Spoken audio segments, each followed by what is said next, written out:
Welcome to the deep dive. Great to be here. Today we're exploring something pretty powerful, I think. Positive recall. Basically how remembering the good stuff might actually, improve things. hmm And we're basing this on a reflection by Manish Suryawanshi. He talks about how our minds, well, they tend to hunt for evidence, evidence for what we already think is true. Right. So our mission today is to get into that. How does intentionally bringing positive experiences to mind? How could that shape our perception? Maybe even our reality? That's a fascinating idea. Okay, so let's dive in. Suryawanshi says, and I'm quoting loosely here, your brain is always looking for evidence to confirm what you have told it. What's the implication there, really? Well, it means our inner voice, that internal narrative, it's like setting up a filter, isn't it? Yeah. If you keep telling yourself, oh, things always go wrong, then your brain is primed to notice and remember every little negative thing. Which sounds a lot like confirmation bias, that psychological thing. Exactly. We naturally look for info that backs up what we already believe. It's efficient, in a way, but can be limiting.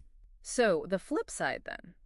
If we consciously, deliberately point our minds towards the good things, the positive experiences. Then maybe the brain starts highlighting those instead. Yeah. And Suryawanshi seems to be doing exactly that.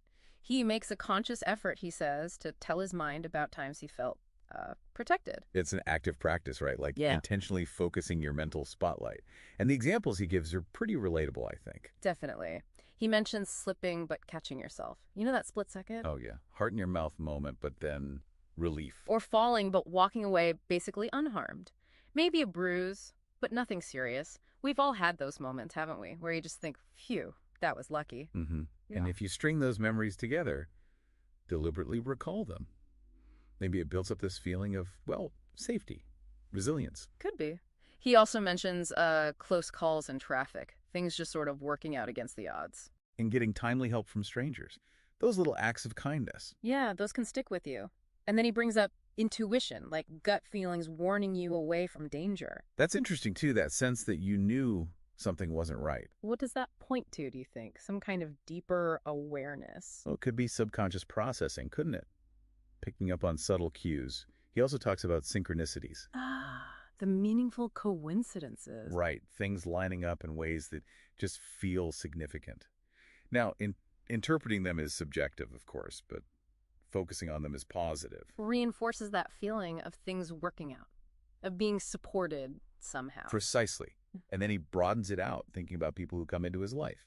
He acknowledges it's not all sunshine and roses. No, some bring joy, others bring, well, growth maybe, lessons learned. Yeah, finding value even in the difficult interactions, that's quite a perspective. It is. And then this other point, being grateful not just for what he got, but also for the things he asked for and didn't get. That's a subtle one, isn't it? Yeah. It implies a kind of acceptance, trusting the process. Trusting that maybe not getting what you wanted was actually the better outcome in the long run. Yeah, something like that. And for him, all these threads seem to weave together into this deep feeling of gratitude. Okay, so boiling it down. The core idea seems to be that by actively, consciously recalling these moments, feeling protected, guided, fortunate. You're essentially feeding your brain positive evidence. Right. And if the brain looks for evidence to confirm what you tell it, Then by telling it these positive stories, you're training it to look for more positive stories. You're shifting its focus. it could almost be like setting up a positive, self-fulfilling prophecy, maybe. Expecting good things makes you notice them more. It certainly aligns with that idea. Our expectations definitely color our experience. So, okay, a final thought then for you listening. Take a moment, maybe later today. Think back. What are some times, big or small, where you felt, well, lucky, supported, like things just went your way? Any close calls, unexpected help, moments of intuition. Try consciously bringing a few to mind. Do you notice any patterns? And just consider, what might shift for you if you made remembering these positive moments a more regular thing. How might that change your outlook going forward? Yeah, definitely something interesting to reflect on.